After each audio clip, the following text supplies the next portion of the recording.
She was 23 years old, earning $12 an hour plus tips, and she had absolutely no reason to do what she did.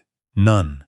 But when the moment came, when the glass door of the Harborview Grill shattered inward and the man in the gray coat raised his arm, Nadia Pelletier didn't think. She moved. And that single, unreasonable, instinctive act changed everything. Before we get into what happened next, if you're new here, welcome to Ella's Romance Library. Hit that subscribe button and turn on notifications, because we tell stories here that will make your heart stop and then somehow put it back together again. Now, let's go back to that Thursday evening in November. It was 8:47 p.m. when the temperature outside dropped below -12, and the Harborview Grill on Rue Champlain in Old Quebec City was exactly the kind of restaurant that made you forget the cold existed. Candlelight, white tablecloths, the kind of breadbasket they refill without being asked. Nadia Pelletier had worked there for 2 years, and she still sometimes paused at the service window, just to listen to the low, warm hum of the dining room. The clink of glasses, the murmur of French and English mixing together the way they only do in Quebec, the sound of people who had enough money to be comfortable and enough sense to enjoy it. She was not one of those people. Nadia had grown up in Limoilou, in a 3-bedroom apartment with her mother, her grandmother, and the particular brand of pride that comes from not having much but never letting anyone see it. Her grandmother, Hélène Pelletier, was 71 years old and had the kind of face that made strangers want to tell her their problems. She had been a seamstress for 40 years. She smelled like lavender and Earl Grey, and every Sunday she made tourtière from scratch, even though her hands had been giving her trouble since the winter before. Nadia sent her money every 2 weeks. Not a lot. Enough. That Thursday, Nadia was covering a double shift because her coworker had called in sick, and she was on her 5th hour of standing when the front door opened and table 7 walked in. She noticed the older woman first. 70s, maybe.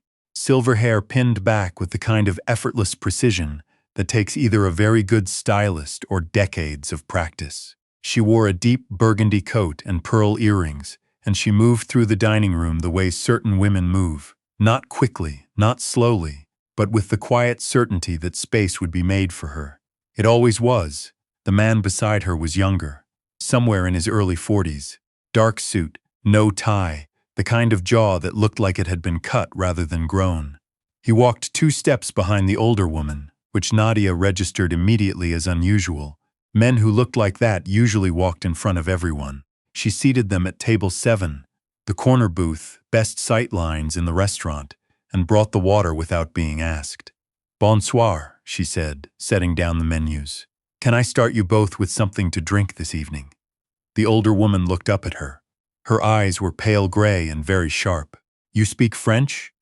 "I do. Then we'll speak French," the woman said. Her accent was Parisian, old money Parisian, the kind that has been softened slightly by decades of living somewhere else but never quite left. "My grandson doesn't like it when I speak French at dinner. It means he can't follow along." She glanced at the man beside her with a look of obvious affection. He should have paid more attention in school. The man, the grandson, apparently, didn't look the slightest bit embarrassed. He looked at Nadia with dark, unhurried eyes and said, in accented but functional French, "She exaggerates. He does not pay enough," the older woman said, and smiled. It was a good smile, the kind that suggested she had given this smile to a great many people over a great many years and had never once meant it insincerely. Nadia smiled back. "I'll give you a few minutes with the menu." She found out the older woman's name later by accident when she overheard the hostess whisper it to the maitre d', Geneviève Fontaine. The name meant nothing to Nadia then. It would have meant something if she'd grown up in certain circles or followed certain news or had any reason to know that the Fontaine name was attached to a significant portion of the commercial real estate in the lower city and, more quietly, to a number of things that commercial real estate was an excellent way to explain. The man's name was Rémy Fontaine. He was Genevieve's grandson. He was 41 years old. He ran a great many things that were technically legitimate and a few things that were not, and he was very, very good at making sure no one could prove the difference. None of this was on the menu. Nadia served them their dinner, Duck confit for the older woman, steak for the man, a glass of Bordeaux each. And they were, without question, the easiest table she had all evening. No complaints. No substitutions. When the older woman asked her something about the dessert menu, she laughed at Nadia's description of the crème brûlée as technically a vehicle for caramelized sugar, and said it was the most honest thing she'd heard all week. Rémi Fontaine tipped 35%. Nadia noticed this because she always noticed tips, and because 35% on a $240 bill was not the kind of thing you forgot. She had just finished clearing the adjacent table when the front door opened at 9:52 p.m., and everything changed. She heard it before she saw it. A sound like the world cracking open, the heavy glass door hitting the wall with a force that was completely wrong, not the gentle swing of another late customer, but something violent and purposeful. She turned. 2 men, both in dark coats, one near the door watching the room, one moving fast, too fast, toward table 7, toward the corner booth, toward the silver-haired woman who had not yet looked up from her dessert. Nadia saw the gun at the same moment the man raised it. Later, she would not be able to explain what happened in the next 4 seconds. She could not account for the physics of it, the distance she covered, the decision she must have made at some level she didn't have conscious access to. She was not a brave person, or she had not thought of herself as one. She had never been in a situation that required it. She was a waitress from Limoilou who sent money home to her grandmother and worked doubles when her coworkers got sick. But her body was already moving. She crossed the space between them, 7, maybe 8 feet, and she stepped in front of Geneviève Fontaine at the exact moment the man fired. The first shot hit her left shoulder. The second caught her side, just below the ribs. The third went wide. She was falling by then, her legs no longer interested in cooperating, and she took the woman down with her, covering Genevieve's body with her own as she hit the floor. The fourth shot missed entirely. She heard it in the wall somewhere above her head, a sound like a fist through drywall. There was screaming. There was the sound of the second man at the door shouting something she couldn't parse. There was the crash of overturned chairs and the particular chaos of a room full of people trying to become small all at once. And then there was Rémi Fontaine. She heard him before she saw him, the way you hear a thunderstorm before it arrives. A low, controlled sound that cut through the screaming like a blade. She was on her side on the black and white tile floor, her cheek against the cold stone, Geneviève pressed beneath her, and she heard him say, in a voice so quiet it somehow silenced everything else in the room, "Ça suffit, that's enough." The man with the gun did not fire a 5th time. She didn't see what happened next. Her vision had developed a specific and unhelpful quality, bright at the edges, dark in the middle, and she was working very hard on the project of continuing to breathe, which had become unexpectedly complicated. She felt Genevieve's hand on her face, small, very warm, pressing her cheek as though to make sure she was still there. "Stay," the old woman said in French. "Stay with me." Nadia thought, "I'm trying." She didn't say it out loud. She was too busy with the breathing project. The next thing she was certain of was the sound of a heart monitor. A steady, deliberate beep, very steady, which she decided to interpret as good news. She was in a room with very white walls and the particular smell of a hospital, antiseptic, and something floral underneath it, as though someone had tried to compensate and only partially succeeded. Her left arm was immobilized. Her right side felt like it had been introduced to something much larger and harder than itself. There was an IV in the back of her hand. She blinked. There was a man in the chair beside her bed. Not a doctor, not a nurse. Rémi Fontaine was sitting in the hospital chair the way he had sat at table 7. Straight, unhurried, with the quality of someone who had decided this was where he would be and had not revisited the decision. His jacket was folded over the arm of the chair. The sleeves of his shirt were rolled to the elbow. He had a phone in his hand, but he was not looking at it. He was looking at her. "You're awake," he said. His voice was the same as she remembered. Quiet. Deliberate. "Apparently," Nadia said. Her own voice came out rougher than she intended. He reached behind him and poured water from a pitcher on the bedside table, then handed her the glass. She took it with her right hand. Drank. The water was room temperature and tasted like nothing, and it was the best thing she had ever had. "How long have I been here?" she asked. 31 hours. She processed this. My shift. Your manager has been informed. A pause. Several times, she looked at him. Have you been here the whole time? He did not answer that directly. He set the water glass back on the table and he said, My grandmother is unharmed. Because of you. The way he said it, without decoration, without dramatic weight, made it more serious than a speech would have. She understood that he was not saying thank you. He was stating a fact. He was establishing very precisely what had happened and what it meant. The men, she started, are no longer a concern. She looked at him for a moment. She was 23 years old, and she had grown up in Limoilou, and she had worked in this restaurant for 2 years, and in that time, she had developed a functional understanding of which customers she should not ask too many questions.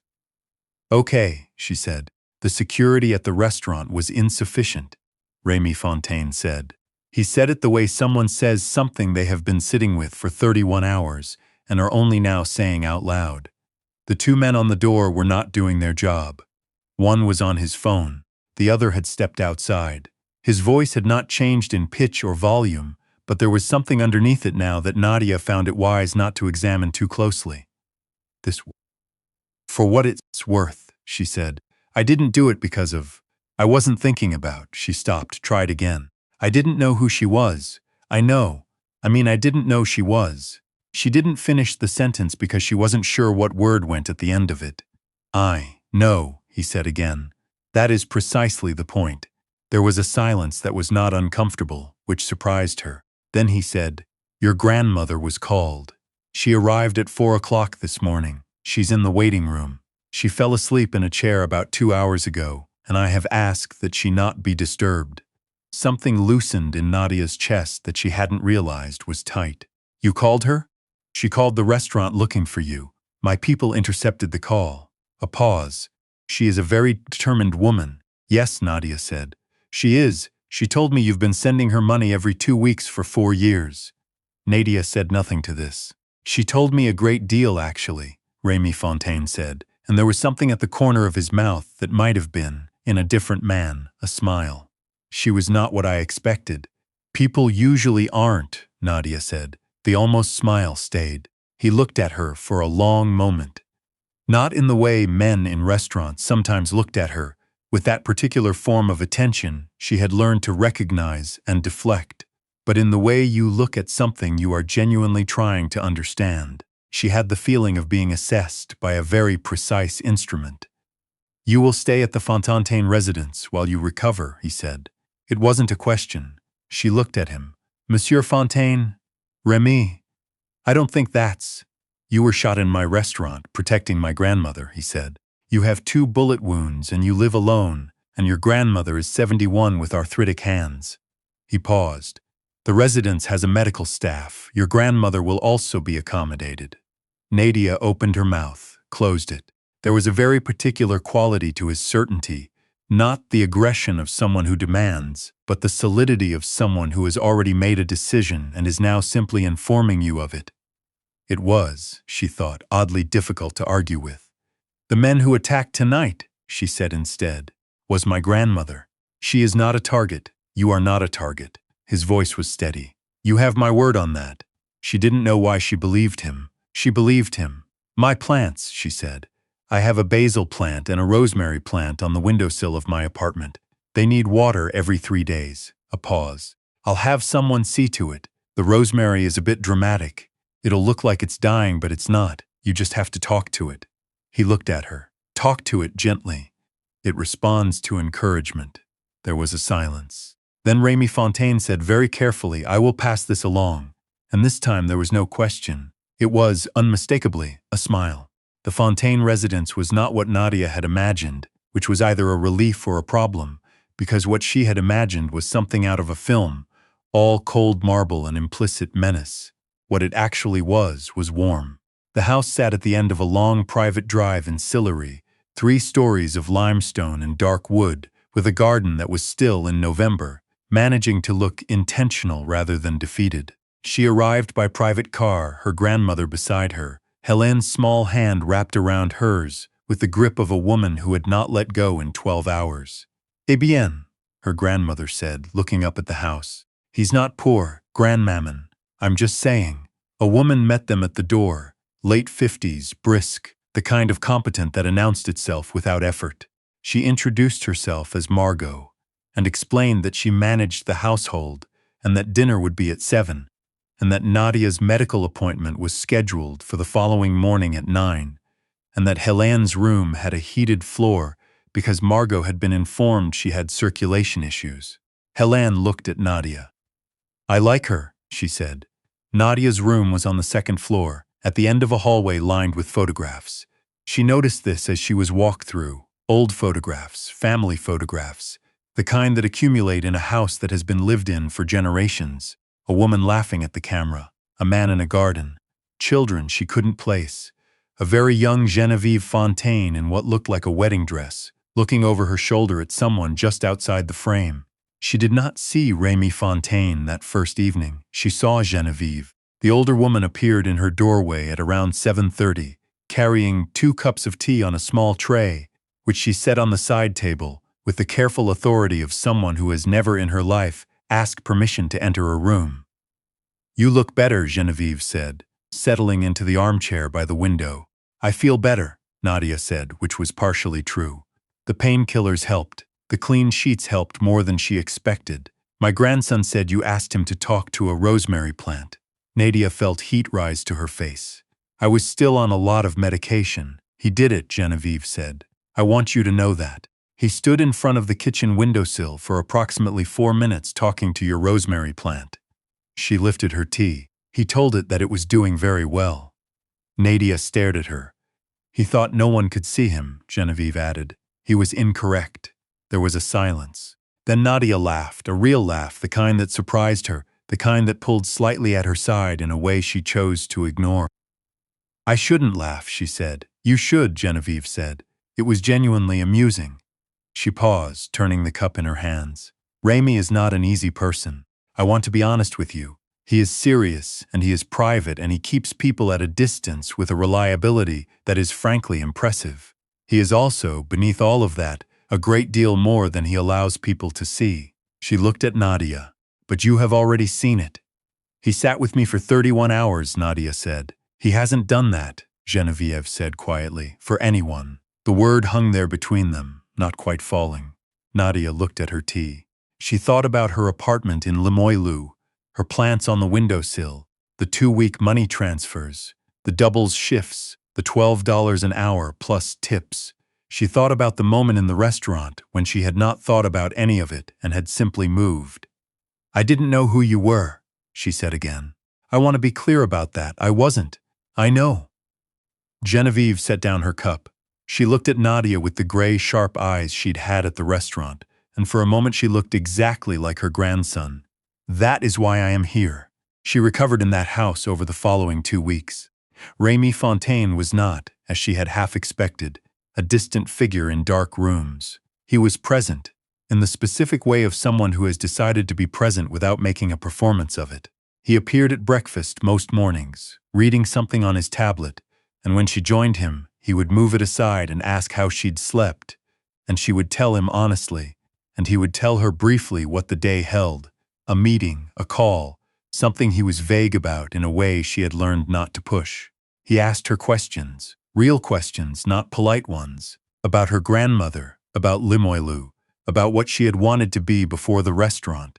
She told him she had wanted to study architecture, but the money hadn't worked out and she'd deferred, and then deferred again, and now she was 23, and the idea had the quality of something she kept in a box she didn't often open. He listened the way very few people listened, without waiting for his turn, without already formulating his response. When she finished speaking, there was always a pause, a genuine one, as if he was actually thinking about what she'd said. She found out about the 2 guards who'd been on the door at the restaurant, not from him. From Margot obliquely, who mentioned that 2 members of the security team had been reassigned and would not be working within the Fontaine organization in any capacity again. She used the word reassigned with a particular evenness that suggested the word was doing significant work. When Nadia mentioned it to Rémi, carefully, he looked at her for a moment. They were responsible for her safety, he said. That responsibility was not met. What happened to them? Nothing permanent. He paused. They are alive and they will remain that way. But they are no longer in a position to make that particular mistake again. She nodded. The people who sent those men. That matter has been resolved, he said. A pause. Completely. She believed him again. She noticed that she kept doing that. She found out, through Genevieve, that the attack had been ordered by a rival who had believed, incorrectly, as it turned out, that threatening Genevieve Fontaine would create leverage. This was a miscalculation on several levels, Genevieve explained, with the mild air of someone describing a minor logistical error. People within a certain world operated by certain codes. The Fontaine family was not, under any circumstances, to be touched. Someone had decided to test this. They had discovered, as people who tested such things tended to discover, that the code existed for a reason. What had not been anticipated by anyone, including Rémi, was Nadia. It was the 12th day when he found her in the library. The Fontaine house had an actual library, not a room with some books arranged decoratively, but a real one, with floor-to-ceiling shelves and a rolling ladder and the smell of old paper that Nadia, who had grown up in a small apartment with books stacked on the kitchen counter, because there was nowhere else to put them, found almost physically comforting. She was sitting in one of the deep chairs by the window, her right arm free, her left still in a soft brace, and she was looking at a book about the architecture of Montreal in the 1920s that she had found on the second shelf. Rémi Fontaine stood in the doorway for a moment before she noticed him. "Sorry," she said, moving to close the book. "Don't," he said. He came into the room and sat in the chair across from her, and he looked at the book in her hands. "My grandfather collected those. Architecture and urban planning." He said the city was a form of biography. He paused. That the way a city builds itself tells you what it believes about itself. Nadia turned this over. "That's either very profound or excellent justification for expensive books." "Both," he said. He was that kind of man. She looked at him. "You miss him?" It was not a question. He didn't answer immediately, which was its own answer. "He died when I was 17, Rémi said. He was the person in this family who was." He stopped, began again. "He was the person who told me it was possible to be what you are and still choose who you are." He looked at the books. "I've spent 24 years trying to understand what he meant by that." The room was very quiet. Outside the window it had started to snow, the soft, unhurried November snow of Quebec City, the kind that settles rather than falls. "I think," Nadia said carefully, "that understanding it probably isn't the point. I think the point is that you keep trying to." He looked at her. She looked back. There was something in the room then. She felt it the way you feel a change in air pressure, physical and undeniable. She thought of Genevieve's face, the gray eyes and the quiet certainty, and the things she hadn't quite said and hadn't quite needed to. "You are going to go back," Rémi said. "When you're recovered, your apartment, your job." He said it not as a question, and not quite as a statement, but as something he was testing the weight of. "That's the plan," she said. "The restaurant has offered to hold your position. You should know that was not optional. I made that clear. You didn't have to." "I know I didn't have to," he said. He leaned forward, his forearms on his knees, his dark eyes steady. "I want to tell you something. I don't need you to respond to it. I just—" He paused, which she had learned was significant because he was a person who almost never paused. "I have not spent 31 hours in a hospital for anyone. I have not." Another pause. "I am not a person who does these things. I was not, before this." Nadia was very still. "You walked in front of a bullet for my grandmother," he said. "Not because you knew who she was. Not because you calculated anything. You just—" He looked at her hands, her ordinary undecorated hands resting in her lap. "You just moved. I told you, I don't know why." "I know why," he said. "I've spent 2 weeks thinking about it, and I know why. Because that's who you are. Because there is something in you that responds to danger to other people before your own mind can get in the way." He sat back. "I have spent a great deal of my life surrounded by people who are very good at being careful, who calculate, who assess. You are." He seemed to look for a word. "You are not like that. Most people would say that's not a compliment," Nadia said. "Most people," Rémi Fontaine said, "are wrong." She looked at him. The snow was falling outside. The library smelled like old paper, and the faint trace of the coffee he'd brought in and forgotten on the side table. He was 41 years old, and he ran a great many things, and he had sat by her bed for 31 hours and talked to her rosemary plant for 4 minutes, and he was looking at her now with the expression of a man who has decided something he has not yet announced. "I'm going to ask you something," he said, "and I want you to know that regardless of your answer, you will be safe, your grandmother will be safe. That is not contingent on anything. I want that to be clear." "Okay," she said. "Have dinner with me," he said. "Not here, somewhere else, somewhere I pick." He paused. "Next week if you're feeling well enough.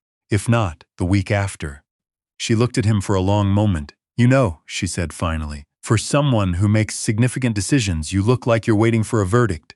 "I am," he said. "Yes," Nadia Pelletier said. "Next week." It was Genevieve who told her 3 days later that Rémy had told his senior staff that Nadia was under the protection of the Fontaine family. Permanently, not conditionally, not as a courtesy, as a fact. He announced it at a meeting, Genevieve said, with an expression of magnificent satisfaction.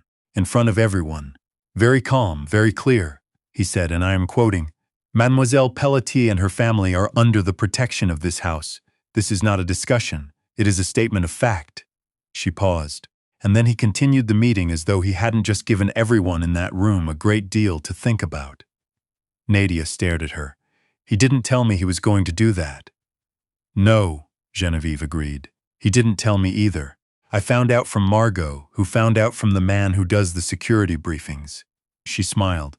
"He is, when he decides something, very thorough. We haven't even." Nadia stopped. "Hasn't even what?"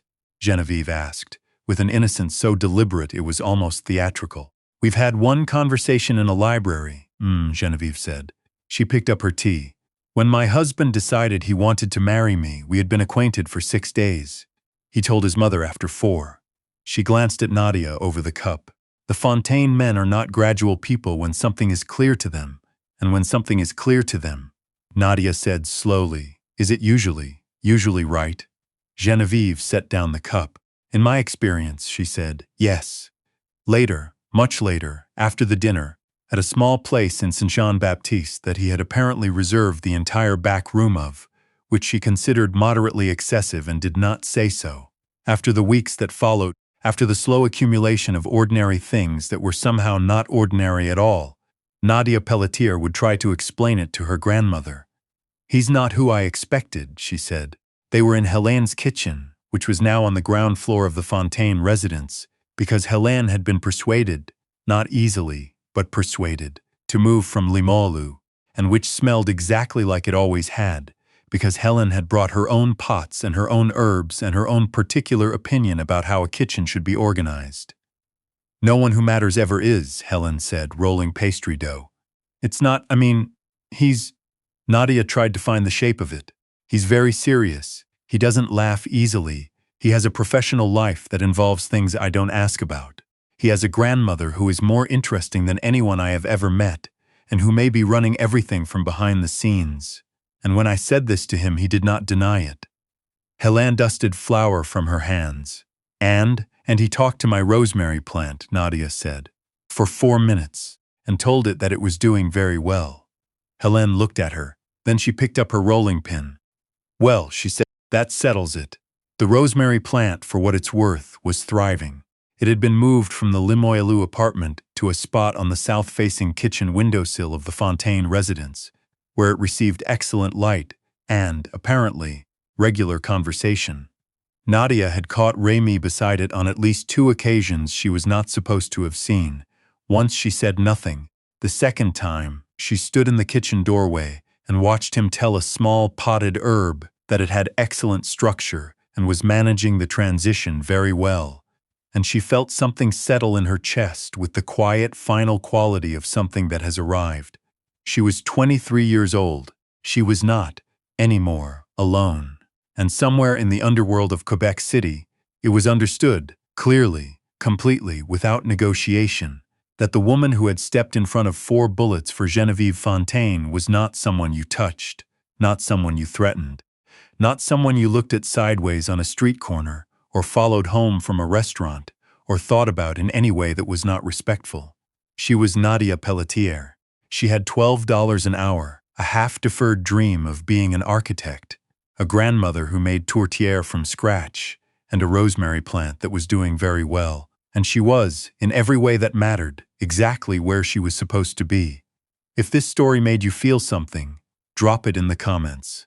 What moment got you? Was it the library? The rosemary plant? Genevieve? And if you haven't subscribed yet, now is the moment. We tell stories here that stay with you, and there are a lot more where this one came from. We'll see you in the next one.